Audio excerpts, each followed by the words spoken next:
challenger, joining us on the stage with a record of 33 wins, 1 loss, and 1 draw, and 1 no contest. He has 23 big wins coming by way of knockout. Hailing from La Romana in the Dominican Republic, please welcome Javier El Abejón Fortuna.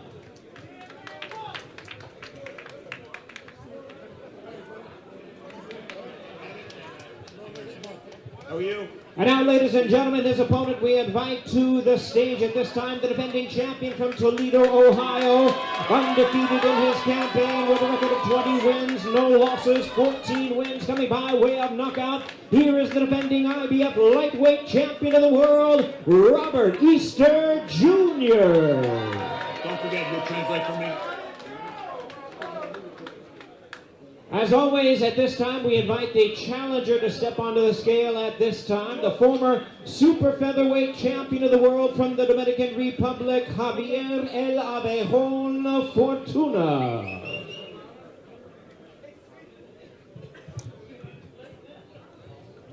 He's about to miss weight. For y'all who didn't know, we're going to talk about it all. But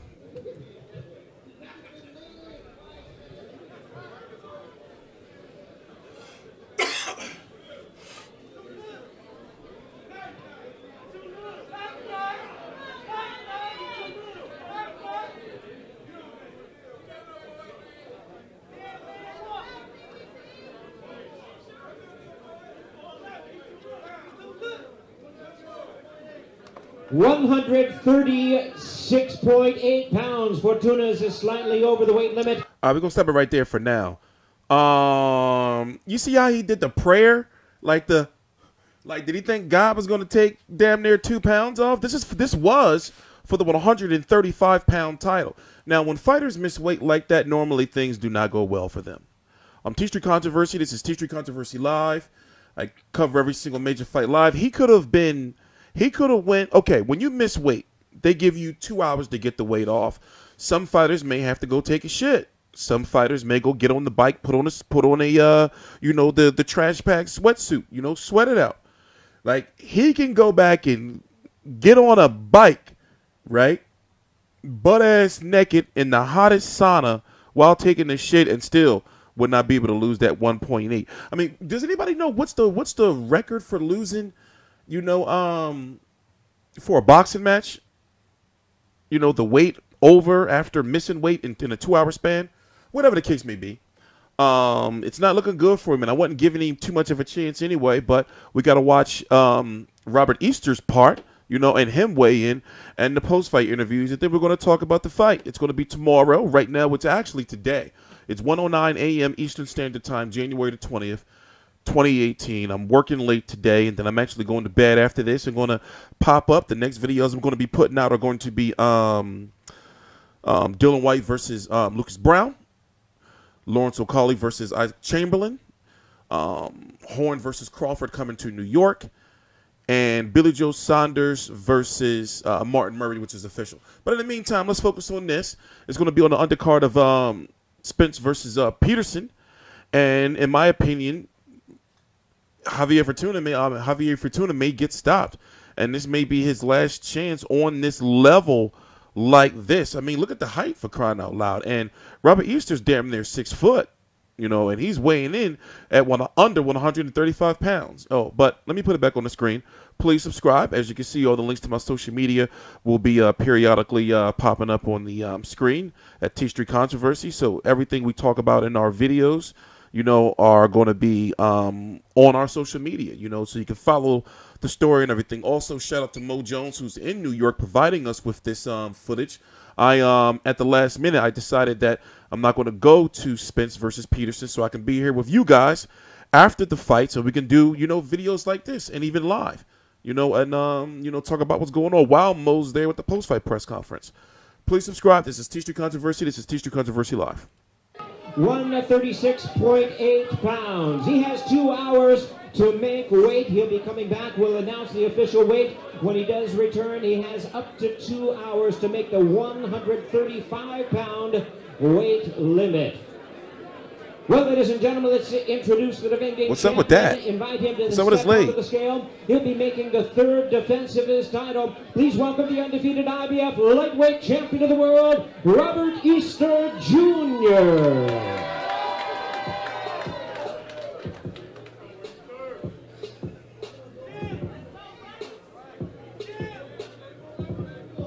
Robert Easter weighs in at a ready 134.5 pounds. 134.5 pounds for the champion.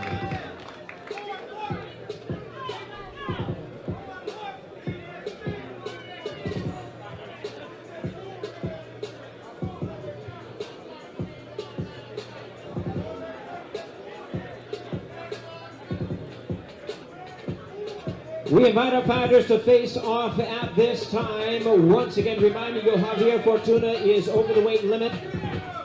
Further information, as he has 2 hours to make weight, we will return with his official weight and the official ruling based by the IBF of the New York State Athletic Commission. Look at that height. Doesn't it look like somebody like little brother, like trying to, like, look at that height difference. Official weight and the official ruling based by the IBF of the New York State Athletic Commission. There they are, ladies and gentlemen, 12 rounds for the IBF Lightweight Championship of the World. Oh.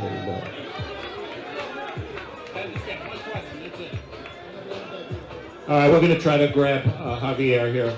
Hector Bermudez, his trainer, will translate. Our camera is right over here. If we can get Javier right Miss here. weight and become a tough guy. Ask him how difficult the time did he have getting down to the way he's at now, and how hard will it be to reduce further? Bueno, un poco difícil por el tiempo y por el frío, que me tocó mucho la brega, pero yo planto la humedad, tenemos 2 horas para lograrlo. It's a little difficult because of the weather. He's not used to this climate, but he has 2 hours to rectify it. Are you both confident that he'll be able to take off the 2 pounds in 2 hours? Yes. Yeah, put that coat on. We'll let him go do his work. Zip it up.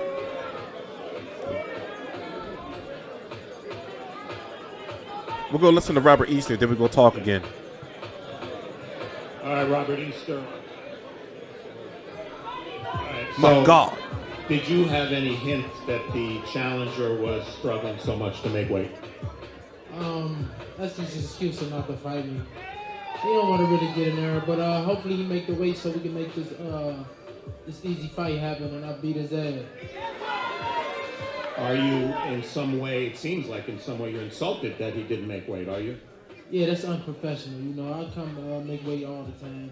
You know, and no holdbacks from the fight. We ready to get this thing going, man. And should Fortuna fail to make weight, you will of course have the option of not fighting him at all. But we gonna fight. We gonna fight. There's been too many words to just bag up. Yeah, they're like, nah, we need that motherfucking money. So we gonna fight. We going to fight.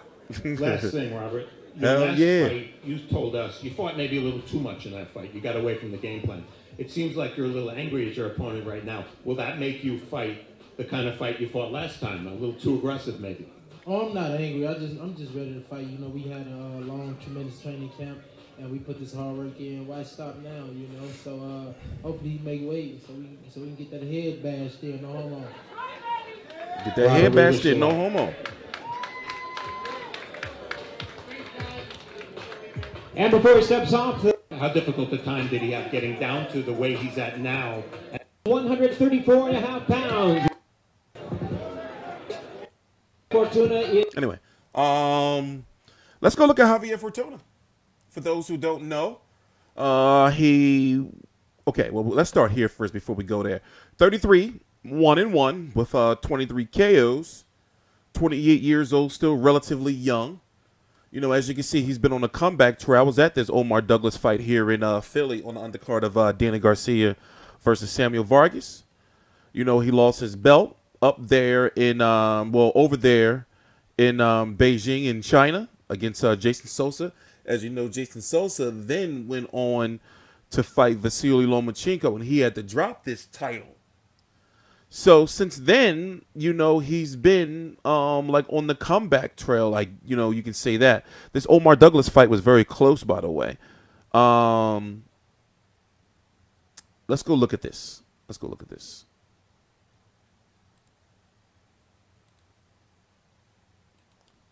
Let me put my little disclaimer out there. I want you to watch this little sequence right here that goes on. Let's see. We're going to start right here, right at the beginning. You might have 11. I think I've got that 3-point swing just edging Sosa into the lead. That is a huge round either way. It certainly closes the gap and nothing else, but do you know what? The way Sosa's going, it might be immaterial. Forget the calculators and abacus. There's another slashing right hand from Sosa.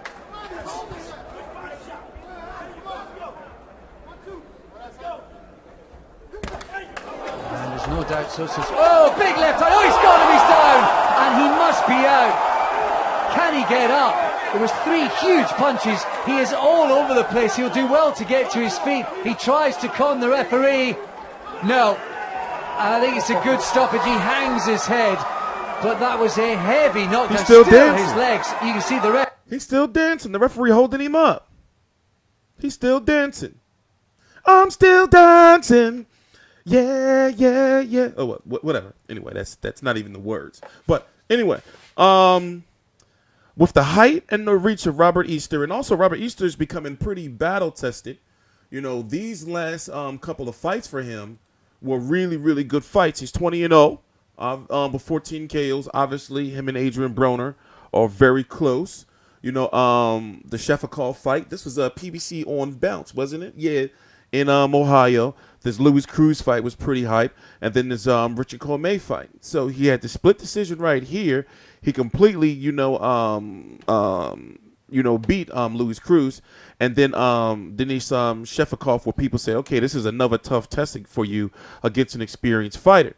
But nonetheless, you know, this is a nice string of wins, and Javier Fortuna is somewhat of a step up. Now, if you don't know, he was in the rankings to get Mikey Garcia at 135 pounds. And let's go look at the 135-pound division right now. You got Mikey Garcia, and Jorge Linares, who both right now, it's hard and complex to explain in a little bit of time we have, but they're both the WBC 135-pound champion. You know, that's the best way to look at it. But Jorge Linares is also the WBA, which makes him unified. Here is Robert Easter right here, the IBF, and then the WBO will be either Ray Beltran or Paulus Moses. I forgot how to pronounce his Paulus Moses. I forgot how to pronounce it. You know, I don't know if it's Moses or I forgot. Whatever. Anyway, as you can see, as I said before, and if you don't know, when you're champion, you have to fight somebody that's ranked in the top 15. And who do you see here? Oh, I got to update my rankings this weekend. I don't see Javier Fortuna right here. Let's just do this real quick. Do it real quick to see IBF rankings. My bad. I should have had this done already. Yeah, I got to update my rankings. So, let's go to 135. This is on the official IBF website, obviously, as you can tell. It may say December, but that's because the rankings haven't been fully updated yet. They don't update to the end of the month. So according to my rankings, he's not ranked.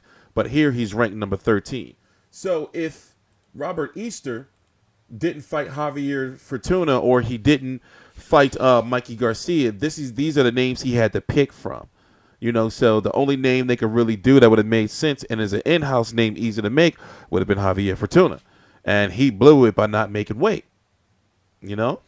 He blew it by not making weight. So, to each his own. But I'm not giving him too much of a chance. I'm not even going to lie to you. I'm not giving him too much of a chance.